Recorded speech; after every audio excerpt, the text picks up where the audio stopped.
பாபநாசி கோயில்கள் என்பது இந்தியாவின் தெலுங்கானாவின் ஜோகுலாம்பா கட்வால் மாவட்டத்தில் கர்னூலுக்கு அருகில் உள்ள ஆலம்பூர் நகரில் அமைந்துள்ள சிவபெருமானுக்கு அர்ப்பணிக்கப்பட்ட இந்து கோயில்களின் தொகுப்பாகும்.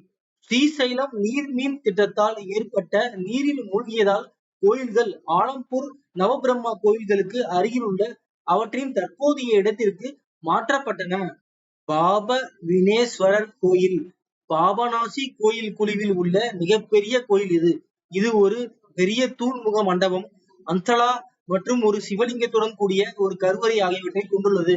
இந்த கோயிலில் பிரம்மச்சந்த கிரீவ சிகரத்துடன் கூடிய பாம்சன மேல் கட்டமைப்பு உள்ளது. வெளிப்புற சுவர்கள் வெற்று, ஆனால் தூண்களில் ராமாயணம், லிங்கோத்பவம் மற்றும் பலவற்றின் காட்சிகள் உட்பட சிக்கலான சிற்பங்கள் உள்ளன. இந்த கோயிலில் வித்யா கணபதி மற்றும் சப்த மாதிரிகள் போன்ற தெய்வங்களுக்கான சன்னதிகளும் உள்ளன. குரு லிங்கேஸ்வர கோயில் இந்த கோயில் வளாகத்தில் இரண்டாவது பெரிய கோயிலாகும். இது பிரதான கோயிலின் இடது பக்கத்தில் அமைந்துள்ளது.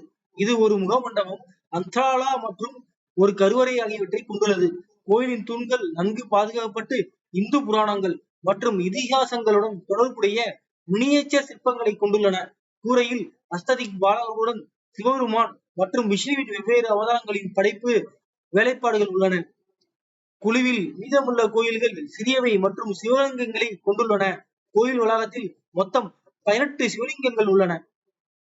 பாபநாசேஸ்வரர் என்று அழைக்கப்படும் பிரதான ஆலயம் கிபி 6ஆம் நூற்றாண்டில் சாளுக்கியர்களால் கட்டப்பட்டது.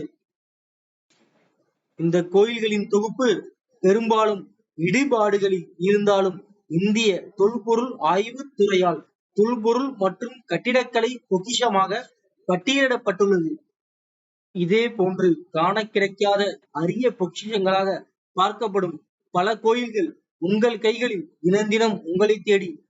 மறக்காம நம்ம தமிழ் கடவுள் சேனலை சப்ஸ்கிரைப் பண்ணீங்க. தினமும் ஒரு வீடியோ உங்களுக்காக. மறக்காம உங்க நண்பர்களுக்கும் இதை ஷேர் செய்யவும், லைக் செய்யவும். நன்றி, வணக்கம்.